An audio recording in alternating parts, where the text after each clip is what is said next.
सत श्री अकाल जी, तुसीं वेख रहे हो पंजाबी न्यूज़। मैं तुहाडे नाल हरप्रीत सिंह गिल। खबरों का विस्तार करांगे, पर सब तो पहला एक नज़र हुण तक दीआं सुर्खियां ते।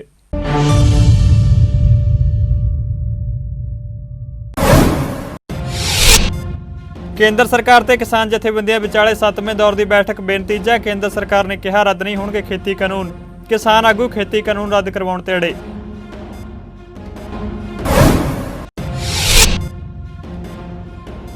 किसानां नाल बैठक तो बाद केंद्रीय मंत्री नरेंद्र सिंह तोमर ने दिता बयान। कहा सुखावे माहौल 'च हुई गलबात। 8 जनवरी नूं होवेगी अगले दौर की बैठक।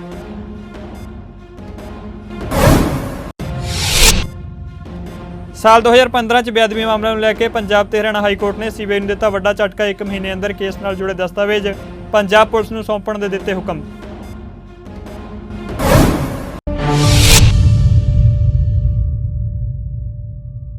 ਤੇ ਹੁਣ ਖਬਰਾਂ ਵਿਸਥਾਰ ਨਾਲ। ਸਭ ਤੋਂ ਪਹਿਲਾਂ ਗੱਲ ਕਰਦੇ ਹਾਂ ਕਿਸਾਨ ਅੰਦੋਲਨ ਦੀ। ਕੇਂਦਰ ਸਰਕਾਰ ਦੇ 3 ਖੇਤੀ ਕਾਨੂੰਨਾਂ ਦੇ ਮੁੱਦੇ ਉੱਤੇ ਸਰਕਾਰ ਦੇ 3 ਕੇਂਦਰੀ ਮੰਤਰੀਆਂ ਅਤੇ ਕਿਸਾਨ ਜਥੇਬੰਦੀਆਂ ਦੇ ਨੇਤਾਵਾਂ ਵਿਚਾਲੇ ਦਿੱਲੀ ਦੇ ਵਿਗਿਆਨ ਭਵਨ 'ਚ 7ਵੇਂ ਗੇੜ ਦੀ ਗੱਲਬਾਤ ਬੇਸਿੱਟਾ ਖਤਮ ਹੋਈ। ਮੀਟਿੰਗ 'ਚ ਕਿਸਾਨ ਨੇਤਾਵਾਂ ਨੇ ਸ਼ੁਰੂ ਤੋਂ ਹੀ 3 ਕਥਿਤ ਵਿਵਾਦਿਤ ਖੇਤੀ ਕਾਨੂੰਨ ਰੱਦ ਕਰਨ ਤੇ ਜ਼ੋਰ ਦਿੱਤਾ, ਜਦਕਿ ਸਰਕਾਰ ਦੇ ਨੁਮਾਇੰਦੇ ਕੇਂਦਰੀ ਮੰਤਰੀ ਨਰਿੰਦਰ ਸਿੰਘ ਤੋਮਰ, ਰੇਲਵੇ ਮੰਤਰੀ ਪੀਯੂਸ਼ ਗੋਇਲ ਅਤੇ ਵਣਜ ਮੰਤਰੀ ਰਾਜ ਸੋਮ ਪ੍ਰਕਾਸ਼ ਨੇ ਖੇਤੀ ਕਾਨੂੰਨਾਂ ਉੱਤੇ ਵੱਖ-ਵੱਖ ਲਾਭ ਗਿਣਾਏ। ਕੇਂਦਰੀ ਮੰਤਰੀ ਨਰਿੰਦਰ ਸਿੰਘ ਤੋਮਰ ਨੇ ਬੈਠਕ 'ਚ ਕਿਹਾ ਕਿ ਕੇਂਦਰ ਸਰਕਾਰ ਕਿਸਾਨਾਂ ਨਾਲ ਹਰ ਮਸਲੇ ਤੇ ਵਿਚਾਰ ਚਰਚਾ ਕਰਨ ਲਈ ਤਿਆਰ ਹੈ, ਪਰ ਤਿੰਨੋਂ ਖੇਤੀ ਕਾਨੂੰਨ ਰੱਦ ਨਹੀਂ ਕੀਤੇ ਜਾਣਗੇ। ਕੇਂਦਰੀ ਮੰਤਰੀ ਨਰਿੰਦਰ ਸਿੰਘ ਤੋਮਰ ਨੇ ਪ੍ਰਸਤਾਵ ਦਿੱਤਾ ਕਿ ਕਿਸਾਨ ਚਾਹੁਣ ਤਾਂ MSP ਦੇ ਮੁੱਦੇ ਉੱਤੇ ਗਰੰਟੀ ਕਾਨੂੰਨ ਨੂੰ ਲੈ ਕੇ ਸਹਿਮਤੀ ਬਣਾਈ ਜਾ ਸਕਦੀ ਹੈ। ਇਸ ਤੋਂ ਪਹਿਲਾਂ ਦੋਵਾਂ ਧਿਰਾਂ ਨੇ ਸਿਰਫ 1 ਘੰਟੇ ਦੀ ਗੱਲਬਾਤ ਮਗਰੋਂ ਲੰਬੀ ਬ੍ਰੇਕ ਲਈ। ਇਸ ਮਗਰੋਂ ਲਗਭਗ 5:15 ਵਜੇ ਗੱਲਬਾਤ ਦੁਬਾਰਾ ਸ਼ੁਰੂ ਹੋਈ, ਪਰ ਕਿਸਾਨਾਂ ਵੱਲੋਂ ਸਿਰਫ ਕਾਨੂੰਨਾਂ ਨੂੰ ਰੱਦ ਕਰਨ ਉੱਤੇ ਕੇਂਦਰਿਤ ਰਹਿਣ ਮਗਰੋਂ ਇਹ ਗੱਲਬਾਤ ਬੇਨਤੀਜਾ ਖਤਮ ਹੋ ਗਈ ਹੈ। किसान नेतावां ने कहा कि असीं कानूनां नूं रद्द करन ते जोर दिता। अगली बैठक 8 जनवरी 2021 नूं दोपहर 2 बजे होवेगी। फिलहाल अगले कदम लई किसान जथेबंदियां भल के आपस में बैठक करनगियां। एक ही मुद्दे पे बात हुई, वो है 3 कानून को रिपील करना।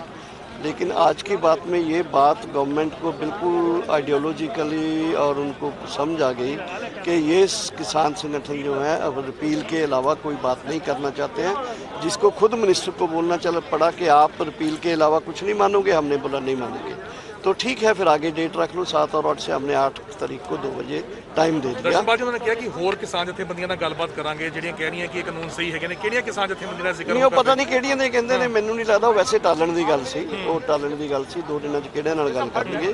ਲੇਕਿਨ ਇਹ ਗੱਲ ਪੱਕੀ ਹੈ ਕਿ ਬਾਅਦ ਦੇ ਵਿੱਚ ਅਫਸਰਾਂ ਰਾਹੀਂ ਉਹਨਾਂ ਨੇ ਖਾ ਕੇ ਵੀ ਭੇਜਿਆ ਕਿ 8 ਤਰੀਕ ਨੂੰ ਸਿਰਫ ਤੇ ਸਿਰਫ 3 ਕਾਨੂੰਨਾਂ ਬਾਰੇ ਤੇ MSP ਹਰ ਵਾਰੀ ਬਾਈ ਕਲੌਜ਼ ਚਰਚਾ ਕਰ ਲਓ, ਆਲਟਰਨੇਟਿਵ ਲੈ ਆਓ। ਇਹਨੂੰ ਅਸੀਂ ਮੁੱਢੋਂ ਰੱਦ ਕਰਤਾ ਵੀ ਨਾ ਅਸੀਂ ਚਰਚਾ ਕਰੀਏ, ਨਾ ਅਸੀਂ ਕੋਈ ਆਲਟਰਨੇਟਿਵ ਲੈ ਕੇ ਆਏ ਹਾਂ। ਅਸੀਂ ਸਿਰਫ ਤੇ ਸਿਰਫ ਅਪੀਲ ਦੀ ਗੱਲ ਕਰਨਾ ਆ। ਤੇ ਮੈਂ ਜਿਹੜੀ ਗੱਲ ਕਹਿ ਰਿਹਾ ਉਹ ਇਹ ਹੈ, ਉਹਦਾ ਕਲਾਈਮੈਕਸ ਇਹ ਹੈ ਕਿ ਮਿਨਿਸਟਰ ਸਾਹਿਬ ਨੂੰ ਆਪ ਹੀ ਕਹਿਣਾ ਪਿਆ ਕਿ ਫਿਰ ਤੁਸੀਂ ਰਿਪੀਲ ਤੋਂ ਬਗੈਰ ਕੁਝ ਨਹੀਂ ਸਹਿਮਤ। ਅਸੀਂ ਕਿਹਾ ਬਿਲਕੁਲ ਅਸੀਂ ਸਹਿਮਤ ਨਹੀਂ, ਜਿਹਦੇ ਵਿੱਚ ਇਹ ਲੱਗਦਾ ਕਿ ਉਹਨਾਂ ਨੂੰ ਇਹ ਗੱਲ ਜਿਹੜੀ ਇੱਕ ਵਾਰੀ ਉਹਨਾਂ ਦੇ ਖਾਨੇ ਦੇ ਵਿੱਚ ਵੜ ਗਈ ਹੈ, ਜਿਹਨੂੰ ਖਾਨੇ 'ਚ ਵੜ ਗਈ ਕਹਿੰਦੇ ਨੇ, ਉਹਨਾਂ ਦੇ ਬਕਾਇਦਾ ਸਮਝ ਆ ਗਈ ਹੈ ਕਿ ਇਹ ਜਿਹੋ ਜਿਹੀ ਸਰਕਾਰ ਹੈ। ਤੁਹਾਨੂੰ ਪਤਾ ਅਗਰ ਉਹ ਸਰਕਾਰ ਹੈ ਜਿਹੜੀ ਕਦੇ ਇੱਕ ਕਦਮ ਵੀ ਅੱਗੇ ਪਿੱਛੇ ਨਹੀਂ ਹਟੀ। ਘੱਟੋ ਘੱਟ ਇਹ ਲਗਾਤਾਰ ਇਹ ਅੰਦੋਲਨ ਹੈ ਜਿਹੜਾ ਇਹਦੇ ਵਿੱਚ ਸਰਕਾਰ ਨੂੰ ਚੀਜ਼ਾਂ ਸਮਝ ਕੇ ਪਿੱਛੇ ਹਟਣਾ ਪੈ ਰਿਹਾ। उधर बैठक तो बाद केंद्रीय मंत्री नरिंਦਰ ਸਿੰਘ ਤੋਮਰ ने कहा कि बैठक सुखावे माहौल 'ਚ होई। इस मौके उन्होंने कहा कि अज कोई सिट्टा नहीं निकलिया। तोमर ने कहा कि सरकार किसानों प्रति संवेदनशील है। तोमर ने भी कहा कि किसान यूनियन की सहमति नाल बैठक 8 जनवरी नूं तय की गई है।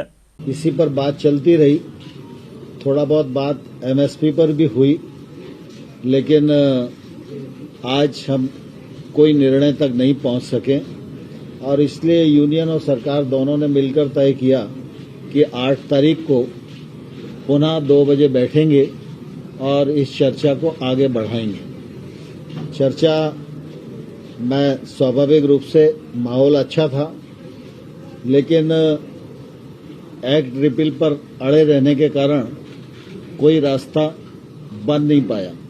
लेकिन मुझे आशा है कि जिस प्रकार की बातचीत आज हुई है, उस हिसाब से अगली बैठक में सार्थक चर्चा होगी और संभवतः हम लोग समाधान तक पहुंच पाएंगे।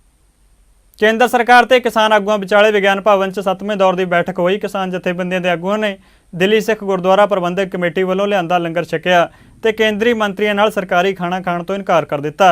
दिल्ली कमेटी प्रधान मनजिंदर सिंह सिरसा ते जनरल सकत्तर हरमीत सिंह कालका लंगर लैके पहुंचे। दोवां आगुआं ने कहा कि पिछलियां बैठकां वांग इस बार भी किसान आगुआं लई दिल्ली सिख गुरुद्वारा प्रबंधक कमेटी वालों लंगर का प्रबंध किया गया। नहीं देखो, अगर सरकार नहीं मानेगी तो लोहड़ी यही मनाएंगे। अगर आज एक दिल्ली से गुरुद्वारा मैनेजमेंट कमेटी वालों फिर लंगर आया है, क्योंकि किसान जथेबंदियां ਜਿਹੜੀਆਂ ਉਹ ਅੰਨ ਨੂੰ ਮੂੰਹ ਨਹੀਂ ਲਾਉਂਦੀਆਂ ਸਰਕਾਰ ਦੇ, ਔਰ ਉਦੋਂ ਤੱਕ ਇਸੇ ਤਰ੍ਹਾਂ ਚੱਲਦਾ ਰਹੂਗਾ। ਸਰਕਾਰ ਦੇ ਜਦੋਂ ਵੀ ਕਿਸਾਨਾਂ ਵੱਲੋਂ ਸਾਨੂੰ ਆਉਂਦਾ ਹੈ ਹਦਾਇਤ ਹੋਈ ਸੀ ਕਿ 3 ਵਜੇ ਲੰਗਰ ਲੈ ਕੇ ਪਹੁੰਚਿਆ ਜਾਵੇ। ਦੇਖੋ, ਹਰ ਵਾਰ ਦੀ ਤਰ੍ਹਾਂ ਹਰ ਮੀਟਿੰਗ ਦੇ ਵਿੱਚ ਦਿੱਲੀ ਸਿੱਖ ਗੁਰਦੁਆਰਾ ਪ੍ਰਬੰਧਕ ਕਮੇਟੀ ਵੱਲੋਂ ਕਿਸਾਨ ਵੀਰਾਂ ਲਈ ਲੰਗਰ ਲਿਆ ਜਾਂਦਾ ਹੈ। ਵਿਗਿਆਨ ਭਵਨ ਮੀਟਿੰਗ ਹੋ ਰਹੀ ਹੈ, ਔਰ ਕਿਉਂਕਿ ਜਿਸ ਤਰੀਕੇ ਦੇ ਨਾਲ ਕਿਸਾਨ ਜਥੇਬੰਦੀਆਂ ਨੇ ਫੈਸਲਾ ਕੀਤਾ ਕਿ ਅਸੀਂ ਸਰਕਾਰ ਦਾ ਅੰਨ ਨਹੀਂ ਛਕਣਾ, ਜਲ ਨਹੀਂ ਛਕਣਾ, ਉਹਨਾਂ ਦੀ ਸੇਵਾ ਵਾਸਤੇ ਇੱਥੇ ਲੰਗਰ ਲਿਆਏ ਗਏ ਹਨ। ਅੱਜ ਖਾਸ ਤੌਰ ਤੇ ਮਿੱਠੇ ਦੇ ਵਿੱਚ ਖੀਰ ਲਿਆਈ ਗਈ ਹੈ ਤਾਂ ਕਿ ਸਰਕਾਰਾਂ ਵੀ ਉਹਨੂੰ ਛਕਣ ਔਰ ਗੁਰੂ ਦਾ ਪ੍ਰਸ਼ਾਦ ਉਹਨਾਂ ਦੇ ਦਿਮਾਗ 'ਚ ਜਾਏ, ਉਹਨਾਂ ਦੇ ਮਨਾਂ ਦੇ ਵਿੱਚ ਜਾਏ, ਔਰ ਇਸ ਕਿਸਾਨ ਮੋਰਚੇ ਦਾ ਜਿੱਥੇ ਅੰਤ ਹੋਵੇ ਔਰ ਜਿਹੜੇ ਕਿਸਾਨ ਭਰਾ ਨੇ ਉਹ ਆਪਣੀਆਂ ਜਿੱਤਾਂ ਲੈ ਕੇ ਇੱਥੋਂ ਵਾਪਸ ਆਪਣੇ ਘਰ ਪਰਤਣ। ਸ਼੍ਰੋਮਣੀ ਅਕਾਲੀ ਦਲ ਬਾਦਲ ਦੇ ਪ੍ਰਧਾਨ ਸੁਖਬੀਰ ਸਿੰਘ ਬਾਦਲ ਨੇ ਕੇਂਦਰ ਸਰਕਾਰ ਉੱਤੇ ਤਿੱਖਾ ਸ਼ਬਦੀ ਵਾਰ ਕੀਤਾ। ਉਹਨਾਂ ਕਿਹਾ ਕਿ ਪੀਐਮ ਨਰਿੰਦਰ ਮੋਦੀ ਆਪਣੀ ਹਉਮੈ ਕਾਰਨ ਖੇਤੀ ਕਾਨੂੰਨ ਵਾਪਸ ਨਹੀਂ ਲੈ ਰਿਹਾ। ਸੁਖਬੀਰ ਸਿੰਘ ਬਾਦਲ ਨੇ ਕਿਹਾ ਕਿ ਖੇਤੀ ਕਾਨੂੰਨ ਕਿਸਾਨ ਵਿਰੋਧੀ ਨੇ। ਸੁਖਬੀਰ ਸਿੰਘ ਬਾਦਲ ਨੇ ਕੈਪਟਨ ਅਮਰਿੰਦਰ ਸਿੰਘ ਉੱਤੇ ਵੀ ਬੀਜੇਪੀ ਨਾਲ ਮਿਲ ਕੇ ਸਿਆਸੀ ਡਰਾਮਾ ਰਚਣ ਦੇ ਇਲਜ਼ਾਮ ਲਾਏ। ਦੱਸਦੇ ਕਿ ਸੁਖਬੀਰ ਸਿੰਘ ਬਾਦਲ ਦਿੱਲੀ 'ਚ ਕਿਸਾਨ ਅੰਦੋਲਨ ਦੌਰਾਨ ਸ਼ਹੀਦ ਹੋਣ ਵਾਲੇ ਕਿਸਾਨਾਂ ਨੂੰ ਸ਼ਰਧਾਂਜਲੀ ਦੇਣ ਲਈ ਪਟਿਆਲਾ ਦੇ ਬਹਾਦਰਗੜ੍ਹ ਦੇ ਗੁਰਦੁਆਰਾ ਸਾਹਿਬ ਵਿਖੇ ਕਰਵਾਏ ਗਏ ਭੋਗ ਸਮਾਗਮ 'ਚ ਸ਼ਿਰਕਤ ਕਰਨ ਲਈ ਪਹੁੰਚੇ ਸਨ।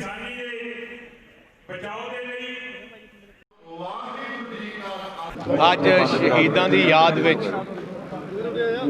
ਅਖੰਡ ਪਾਠ ਸਾਹਿਬ ਦੇ ਭੋਗ ਰੱਖੇ ਗਏ ਸੀ ਸ਼ਰਧਾਂਜਲੀ ਭੇਂਟ ਕਰਨ ਵਾਸਤੇ।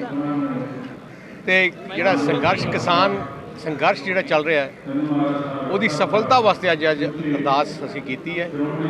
ਪਰਮਾਤਮਾ ਦੇ ਚਰਨਾਂ ਅਰਦਾਸ ਹੈ ਕਿ ਮਿਹਰ ਕਰਨ ਸੰਘਰਸ਼ ਕਾਮਯਾਬ ਹੋਏ, ਕਿਉਂਕਿ ਆ ਜਿਹੜਾ ਸੰਘਰਸ਼ ਹੈ ਹੁਣ ਪੂਰੇ ਦੇਸ਼ ਦਾ ਸੰਘਰਸ਼ ਬਣ ਗਿਆ, ਕੱਲਾ ਕਿਸਾਨੀ ਦਾ ਨਹੀਂ ਰਿਹਾ।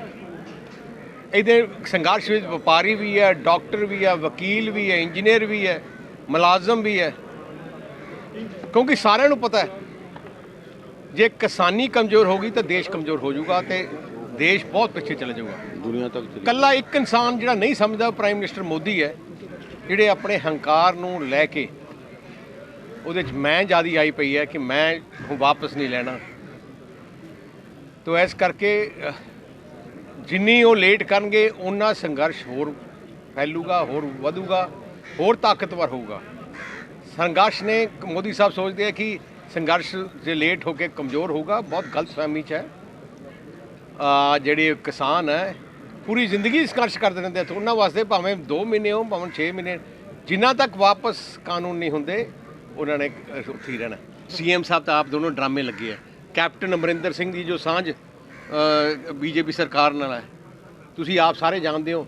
ਇਹ ਜਿਹੀਆਂ ਸਹੂਲਤਾਂ ਕੈਪਟਨ ਨੂੰ ਦਿੱਤੀਆਂ ਬੀਜੇਪੀ ਸੈਂਟਰ ਸਰਕਾਰ ਨੇ, ਜਿਹਦੀਆਂ ਕਈ ਹੋਰ ਸਹੂਲਤਾਂ ਤੁਸੀਂ ਵੀ ਜਾਣਦੇ ਹੋ, ਜਿਹਨਾਂ ਪਰਮਿਸ਼ਨਾਂ ਦਿੱਤੀਆਂ, ਵੀਜ਼ੇ ਦਿੱਤੇ, ਸਾਰੇ ਕੰਮ ਦਿੱਤੇ ਆ, ਸੈਂਟਰ ਸਰਕਾਰ ਦੇ ਬਗੈਰ ਹੋ ਸਕਦੇ ਆ। ਆਮ ਆਦਮੀ ਪਾਰਟੀ ਦੇ ਨੇਤਾ ਰਾਘਵ ਚੱਡਾ ਨੇ ਵੱਡਾ ਬਿਆਨ ਦਿੱਤਾ। ਉਹਨਾਂ ਨੇ ਹਰਿਆਣਾ ਦੇ ਮੁੱਖ ਮੰਤਰੀ ਮਨੋਹਰ ਲਾਲ ਖੱਟਰ ਦੀ ਤੁਲਨਾ ਜਨਰਲ ਡਾਇਰ ਨਾਲ ਕੀਤੀ ਹੈ। ਉਹਨੇ ਕਿਹਾ ਕਿ ਮਨੋਹਰ ਲਾਲ ਖੱਟਰ ਨੇ ਜਨਰਲ ਡਾਇਰ ਦੀ ਤਰ੍ਹਾਂ ਅੰਦੋਲਨਕਾਰੀ ਕਿਸਾਨਾਂ ਉੱਤੇ ਹੰਝੂ ਗੈਸ ਦੇ ਗੋਲੇ ਛੱਡਣ ਅਤੇ ਗੋਲੀਬਾਰੀ ਕਰਨ ਦਾ ਆਦੇਸ਼ ਦਿੱਤਾ ਹੈ। ਦਰਅਸਲ ਐਤਵਾਰ ਨੂੰ ਦਿੱਲੀ ਜੈਪੁਰ ਹਾਈਵੇ ਉੱਤੇ ਮਸਾਨੀ ਪਿੰਡ ਕੋਲ ਪੁਲਿਸ ਅਤੇ ਕਿਸਾਨਾਂ ਦਰਮਿਆਨ ਟਕਰਾਅ ਹੋ ਗਿਆ, ਜਿਸ ਤੋਂ ਬਾਅਦ ਪੁਲਿਸ ਨੇ ਕਿਸਾਨਾਂ ਨੂੰ ਰੋਕਣ ਲਈ ਹੰਝੂ ਗੈਸ ਦੇ ਗੋਲੇ ਛੱਡੇ ਸਨ। ਕੱਲ ਰਾਤੀ ਮੈਂ ਇੱਕ ਵੀਡੀਓ ਦੇਖੀ ਤੇ ਵੀਡੀਓ ਦੇਖਣ ਦੇ ਬਾਅਦ ਮੈਨੂੰ ਇੰਜ ਲੱਗਿਆ ਜਿਵੇਂ ਇੰਡੀਆ ਦੀ ਪਾਕਿਸਤਾਨ ਦੇ ਨਾਲ ਜੰਗ ਛਿੜ ਚੁੱਕੀ ਹੈ। ਵੀਡੀਓ ਵਿੱਚ ਜਿਸ ਪ੍ਰਕਾਰ ਨਾਲ ਗੋਲੀਆਂ ਦੀ ਧਮਾਕਿਆਂ ਦੀ ਆਵਾਜ਼ ਆ ਰਹੀ ਸੀ, ਇੰਜ ਲੱਗ ਰਿਹਾ ਸੀ ਕਿ ਕੋਈ ਜੰਗ ਛਿੜ ਗਈ ਹੈ। ਬਾਅਦ ਵਿੱਚ ਮੈਨੂੰ ਪਤਾ ਚੱਲਿਆ ਕਿ ਇਹ ਜੰਗ ਨਹੀਂ, ਬਲਕਿ ਖੱਟਰ ਸਰਕਾਰ ਵੱਲੋਂ ਦੇਸ਼ ਦੇ ਕਿਸਾਨ ਦੇ ਉੱਤੇ, ਦੇਸ਼ ਦੇ ਅੰਨਦਾਤਾ ਤੇ ਉੱਤੇ ਹਮਲਾ ਸੀ। ਖੱਟਰ ਸਰਕਾਰ ਵੱਲੋਂ ਦੇਸ਼ ਦੇ ਕਿਸਾਨ ਦੇ ਉੱਤੇ ਵਾਟਰ ਕੈਨਨ, ਹੰਝੂ ਗੈਸ ਅਤੇ ਅਣਗਿਣਤ ਲਾਠੀਆਂ ਦੁਆਰਾ ਹਮਲਾ ਕੀਤਾ ਗਿਆ। ਉਹ ਦੇਖਣ ਦੇ ਬਾਅਦ ਮੈਨੂੰ ਇੰਜ ਲੱਗਿਆ ਜਿਵੇਂ 13 ਅਪ੍ਰੈਲ 1919 ਦਾ ਜਲਿਆਂਵਾਲਾ ਬਾਗ ਦਾ ਸਾਕਾ ਸੀਗਾ, ਜਿਹੜੇ ਨਿਹੱਤੇ ਲੋਕਾਂ ਉੱਤੇ ਗੋਲੀਆਂ ਚਲਾਈਆਂ ਗਈਆਂ ਸੀ, ਉਂਝ ਹੀ ਸਾਡੇ ਦੇਸ਼ ਦੇ ਕਿਸਾਨ ਦੇ ਉੱਤੇ ਖੱਟਰ ਸਰਕਾਰ ਵੱਲੋਂ ਹਮਲਾ ਕੀਤਾ ਗਿਆ। ਮੈਨੂੰ ਇਹ ਬੋਲਣ ਦੇ ਵਿੱਚ ਥੋੜਾ ਵੀ ਗੁਰੇਜ਼ ਨਹੀਂ ਹੈ ਕਿ ਖੱਟਰ ਸਰਕਾਰ ਅਤੇ ਜਨਰਲ ਡਾਇਰ ਦੇ ਵਿੱਚ ਕੋਰਾ ਵੀ ਫਰਕ ਨਹੀਂ ਹੈ। ਪੰਜਾਬ ਦੇ ਕੈਬਨਿਟ ਮੰਤਰੀ ਬਲਬੀਰ ਸਿੰਘ ਸਿੱਧੂ ਨੇ ਸ਼੍ਰੋਮਣੀ ਅਕਾਲੀ ਦਲ ਬਾਦਲ ਉੱਤੇ ਤਿੱਖਾ ਸ਼ਬਦੀ ਵਾਰ ਕੀਤਾ। ਉਹਨਾਂ ਕਿਹਾ ਕਿ ਖੇਤੀ ਨਾਲ ਸੰਬੰਧਿਤ ਤਿੰਨੇ ਕਾਲੇ ਕਾਨੂੰਨ ਸ਼੍ਰੋਮਣੀ ਅਕਾਲੀ ਦਲ ਬਾਦਲ ਦੀ ਦੇਣ ਨੇ। ਉਹਨੇ ਕਿਹਾ ਕਿ ਹੁਣ ਆਪਣੇ ਗਲ ਵਿੱਚ ਫੰਦਾ ਪਿਆ ਦੇਖ ਕੇ ਸ਼੍ਰੋਮਣੀ ਅਕਾਲੀ ਦਲ ਬਾਦਲ ਦੇ ਆਗੂ ਲੋਕਾਂ ਨੂੰ ਗੁੰਮਰਾਹ ਕਰਨ ਅਤੇ ਕਿਸਾਨ ਹਮਾਇਤੀ ਹੋਣ ਦਾ ਡਰਾਮਾ ਕਰ ਰਹੇ ਨੇ, ਪਰ ਅੱਜ ਦੀ ਜਨਤਾ ਸਭ ਜਾਣਦੀ ਹੈ ਸਿਹਤ ਮੰਤਰੀ ਪੰਜਾਬ ਬਲਬੀਰ ਸਿੰਘ ਸਿੱਧੂ ਨੇ ਢਕੌਲੀ ਵਿਖੇ ਸਥਿਤ ਡਿਸਪੈਂਸਰੀ ਨੂੰ ਅਪਗ੍ਰੇਡ ਕਰਕੇ ਸਬ ਡਿਵੀਜ਼ਨ ਹਸਪਤਾਲ ਦਾ ਦਰਜਾ ਦੇਣ ਲਈ ਪਹੁੰਚੇ ਸਨ।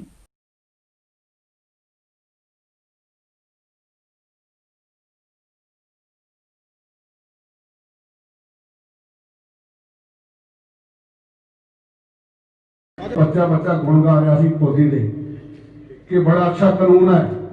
ਉਹ ਬਾਬਾ ਵੀ 95 ਸਾਲ ਦਾ ਖੜਾ ਕਰਤਾ, ਉਹਨੇ ਵੀ ਬੜੇ ਗੁਣ ਗਾਏ। ਜਦੋਂ ਪੈਰਾਂ ਥੱਲੇ ਜ਼ਮੀਨ ਖਿਸਕਣ ਲੱਗੀ ਫਿਰ ਜਾ ਕੇ ਉਲਟੇ ਪਾਸੇ ਨੂੰ ਗਏ। ਉਹ ਕੱਲ ਮਾਨਸਾ 'ਚ ਕੀ ਹੋਇਆ, ਬੀਬਾ ਹਰਸਿਮਰਤ ਮਾਨਸਾ 'ਚ ਕੀ ਹੋਇਆ। ਕਾਲੇ ਕਾਨੂੰਨ ਬਣਾਉਣ ਦੇ ਵਿੱਚ ਸਭ ਤੋਂ ਵੱਡਾ ਹੱਥ ਅਕਾਲੀ ਦਲ ਦਾ ਹੈ। ਅੱਜ ਕੋਈ ਮੇਰੇ ਹਲਕੇ ਦੇ ਖਿਲਾਫ, ਮੇਰੇ ਲੋਕਾਂ ਦੇ ਖਿਲਾਫ ਮੇਰੀ ਕੈਬਨਿਟ 'ਚ ਐਸਾ ਫੈਸਲਾ ਮਸਲਾ ਆ ਜੇ ਤੇ ਮੈਂ ਉੱਥੇ ਆਪਣੇ ਹੱਕਾਂ ਦੀ ਪੈਰਵੀ, ਆਪਣੇ ਲੋਕਾਂ ਦੀ ਪੈਰਵੀ ਨਾ ਕਰਾਂ, ਐਡੋ ਮੰਦਭਾਗੀ ਗੱਲ ਨਹੀਂ ਹੋ ਸਕਦੀ। ਔਰ ਇਹ ਉਹਨਾਂ ਨੂੰ ਗੁਣ ਗਾਉਂਦੇ ਰਹੇ। ਔਰ ਮੋਦੀ ਸਾਹਿਬ ਨੂੰ ਇਸ ਗੱਲ ਦਾ ਭੁਲੇਖਾ ਸੀ ਕਿ ਮੈਂ ਨੋਟਬੰਦੀ ਕੀਤੀ, ਲੋਕ ਨਹੀਂ ਬੋਲੇ। GST ਕੀਤੀ, ਲੋਕ ਨਹੀਂ ਬੋਲੇ। 370 ਖਤਮ ਕੀਤੀ, ਲੋਕ ਨਹੀਂ ਬੋਲੇ। ਪਰ ਇਹ ਪੰਜਾਬ ਦੇ ਬੜੇ ਗੈਰਤਮੰਦ ਲੋਕ ਨੇ। ਖੇਤੀ ਕਾਨੂੰਨਾਂ ਖਿਲਾਫ ਜਿੱਥੇ ਦਿੱਲੀ 'ਚ ਕਿਸਾਨਾਂ ਦਾ ਅੰਦੋਲਨ ਜਾਰੀ ਹੈ, ਉੱਥੇ ਅੰਮ੍ਰਿਤਸਰ ਦੇ ਵੇਰਕਾ 'ਚ ਆਮ ਲੋਕ ਭੁੱਖ ਹੜਤਾਲ ਕਰਕੇ ਕਿਸਾਨੀ ਸੰਘਰਸ਼ ਦੀ ਹਮਾਇਤ ਕਰ ਰਹੇ ਨੇ। ਸੰਤ ਬਾਬਾ ਕਸ਼ਮੀਰ ਸਿੰਘ ਜੀ ਭੂਰੀਵਾਲਾ ਨੇ ਭੁੱਖ ਹੜਤਾਲ ਕਰ ਰਹੇ ਆਮ ਲੋਕਾਂ ਦੀ ਹੌਸਲਾ ਅਫਜ਼ਾਈ ਕੀਤੀ ਅਤੇ ਕਿਸਾਨ ਸੰਘਰਸ਼ ਦੀ ਜਿੱਤ ਦੀ ਕਾਮਨਾ ਕੀਤੀ। ਮੈਨੂੰ ਜਦੋਂ ਪਤਾ ਲੱਗਾ ਕਿ ਜਿਹੜਾ ਕਿਸਾਨ ਅੰਦੋਲਨ ਹੈ ਉਹਦੀ ਹਮਾਇਤ ਵਾਸਤੇ ਵੇਰਕਾ ਨਗਰ ਦੇ ਸਮੂਹ ਮਾਈ ਭਾਈ ਨੇ ਇੱਕ ਉਦਮ ਤੇ ਇੱਕ ਯਤਨ ਤੇ ਉਪਰਾਲਾ ਕੀਤਾ ਕਿ ਆਸ-ਪਾਸ ਦੇ ਇਲਾਕੇ ਦੇ ਨਗਰਾਂ ਦੇ ਲੋਕਾਂ ਨੂੰ ਵੀ ਨਾਲ ਲੈ ਕੇ ਤੇ ਉਹਨਾਂ ਦੀ ਹਮਾਇਤ ਵਾਸਤੇ ਭੁੱਖ ਹੜਤਾਲ ਰੋਜ਼ ਬਹਿਣ ਵਾਸਤੇ ਇੱਕ ਪ੍ਰੋਗਰਾਮ ਲਿਖਿਆ ਗਿਆ।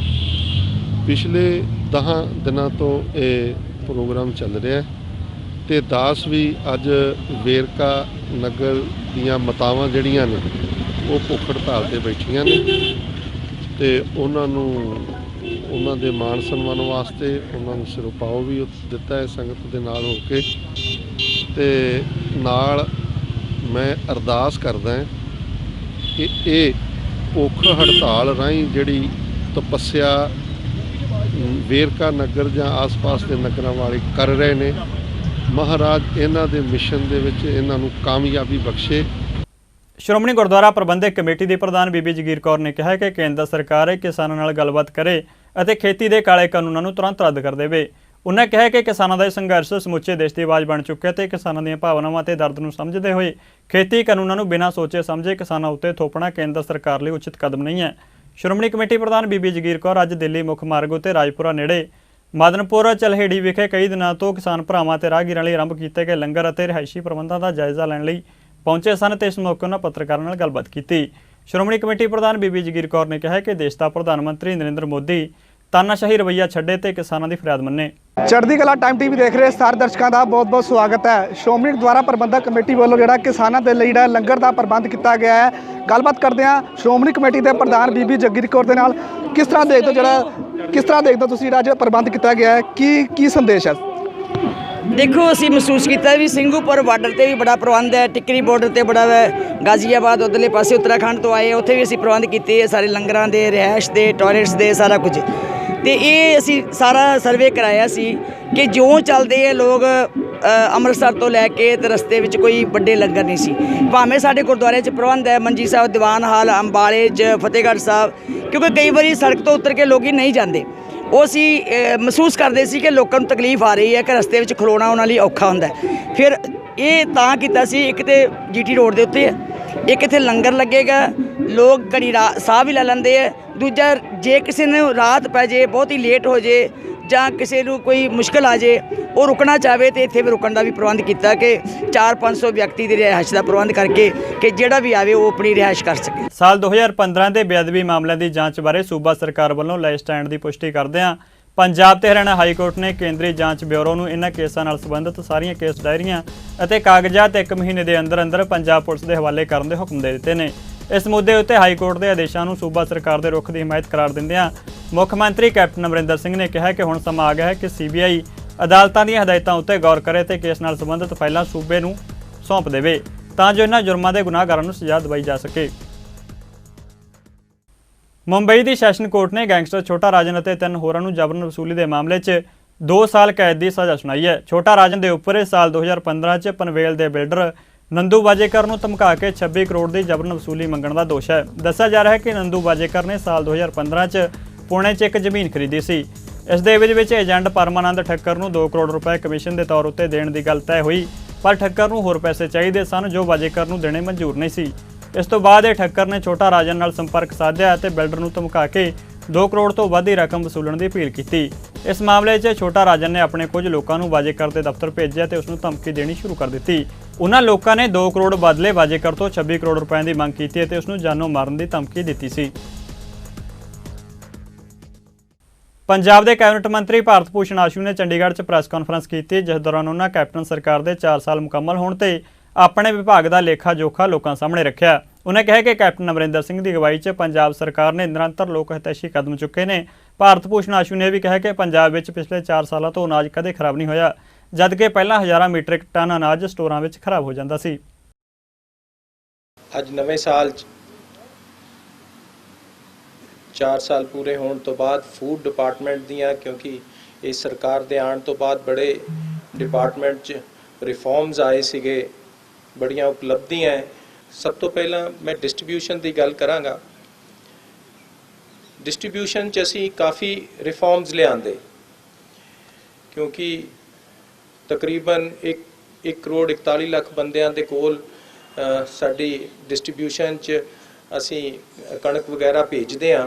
ਤੇ ਉਹਦੇ 'ਚ ਜਦੋਂ ਸਰਕਾਰ ਬਦਲੀ ਸੀ ਇਹੋ ਜਿਹੀਆਂ ਗੱਲਾਂ ਆਉਂਦੀਆਂ ਸੀ ਵੀ ਕਾਫੀ ਲੀਕੇਜ ਹੈ, ਟਰਾਂਸਪੇਰੈਂਸੀ ਨਹੀਂ ਹੈ। ਪਿਛਲੇ ਸਰਕਾਰ ਦੇ ਆਉਣ ਤੋਂ 2 ਸਾਲ ਪਹਿਲਾਂ ਤੋਂ ਹੀ ਈ-ਪੌਸ ਦੀ ਸੈਂਟਰ ਗਵਰਨਮੈਂਟ ਵੱਲੋਂ ਡਾਇਰੈਕਸ਼ਨ ਆਉਂਦੀ ਸੀ, ਪਰ ਕੋਈ ਇੰਪਲੀਮੈਂਟੇਸ਼ਨ ਨਹੀਂ ਸੀਗੀ। ਜਦੋਂ ਸਾਲ ਬਾਅਦ ਮੈਂ ਜੁਆਇਨ ਕੀਤਾ ਤੇ ਸਾਰੇ ਪੰਜਾਬ ਦੇ ਵਿੱਚ ਇਹਨੂੰ ਲਾਗੂ ਕਰ ਦਿੱਤਾ। ਇਹਦੇ ਨਾਲ ਸਾਰੇ ਲੀਕੇਜ ਜਿਹੜੀ ਪਿਲਫਰੇਜ ਸੀਗੀ ਜਾਂ ਅਕਾਊਂਟੇਬਿਲਟੀ ਸੀਗੀ ਉਹ ਸਾਰੀ ਸੈੱਟ ਹੋਈ। ਕਾਫੀ ਬੰਦੇ ਜਿਹੜੇ ਗੋਸਟ ਬੈਨੀਫੀਸ਼ਰੀ ਸੀਗੇ ਉਹ ਵੀ ਸਾਹਮਣੇ ਆਏ ਤੇ ਜਿੰਨੀ ਡਿਸਟ੍ਰੀਬਿਊਸ਼ਨ ਸੀ ਸਾਰੀ ਐਂਡ ਟੂ ਐਂਡ ਕੰਪਿਊਟਰਾਈਜ਼ ਕਰ ਦਿੱਤੀ ਗਈ। ਦਿੱਲੀ 'ਚ ਚੱਲ ਰਹੇ ਕਿਸਾਨ ਅੰਦੋਲਨ ਦੌਰਾਨ ਕਿਸਾਨਾਂ ਦੇ ਸੰਘਰਸ਼ ਲਈ ਆਪਣੀ ਕੁਰਬਾਨੀ ਦੇਣ ਵਾਲੇ ਸੰਤ ਬਾਬਾ ਰਾਮ ਸਿੰਘ ਜੀ ਸਿੰਗੜਾ ਵਾਲਿਆਂ ਦੇ ਨਿਮਿਤ ਸ਼ਰਧਾਂਜਲੀ ਸਮਾਗਮ ਉਹਨਾਂ ਦੇ ਜੱਦੀ ਪਿੰਡ ਕੋਟਲਾ ਸ਼ਾਹੀਆਂ 'ਚ ਕਰਵਾਇਆ ਗਿਆ। ਇਸ ਮੌਕੇ ਕਿਸਾਨ ਯੂਨੀਅਨ ਦੇ ਆਗੂਆਂ ਅਤੇ ਪਿੰਡ ਦੇ ਲੋਕਾਂ ਨੇ ਬਾਬਾ ਰਾਮ ਸਿੰਘ ਜੀ ਦੀ ਸ਼ਹਾਦਤ ਨੂੰ ਪ੍ਰਣਾਮ ਕੀਤਾ। ਇਸ ਮੌਕੇ ਆਮ ਆਦਮੀ ਪਾਰਟੀ ਦੇ ਆਗੂ ਸ਼ਹਿਰੀ ਕਲਸੀ ਨੇ ਵੀ ਬਾਬਾ ਜੀ ਨੂੰ ਸ਼ਰਧਾਂਜਲੀ ਦਿੱਤੀ। ਅੰਮ੍ਰਿਤਸਰ ਅਟਾਰੀ ਵਾਹਗਾ ਸਰਹੱਦ ਉੱਤੇ ਪਾਕਿਸਤਾਨ ਵੱਲੋਂ ਇੱਕ ਭਾਰਤੀ ਕੈਦੀ ਨੂੰ ਰਿਹਾ ਕੀਤਾ ਗਿਆ, ਜਿਸ ਦੀ ਉਮਰ 25 ਤੋਂ 30 ਸਾਲ ਦੇ ਦਰਮਿਆਨ ਹੈ। ਇਹ ਗਲਤੀ ਨਾਲ ਸਰਹੱਦ ਪਾਰ ਕਰਕੇ ਪਾਕਿਸਤਾਨ ਚਲਾ ਗਿਆ ਸੀ। ਦੱਸਿਆ ਜਾ ਰਿਹਾ ਹੈ ਕਿ ਕੈਦੀ ਨੂੰ ਪਾਕਿਸਤਾਨ ਜੇਲ੍ਹ ਵਿੱਚ ਬੰਦ ਹੋਏ ਨੂੰ 10 ਤੋਂ 15 ਸਾਲ ਹੋ ਗਏ ਨੇ। ਪੁਲਿਸ ਅਧਿਕਾਰੀ ਅਰੁਣਪਾਲ ਨੇ ਦੱਸਿਆ ਕਿ ਇਸ ਦਾ ਨਾਮ ਰਾਜੂ ਹੈ ਤੇ ਮੱਧ ਪ੍ਰਦੇਸ਼ ਦੇ ਕਿਸੇ ਪਿੰਡ ਦਾ ਰਹਿਣ ਵਾਲਾ ਹੈ।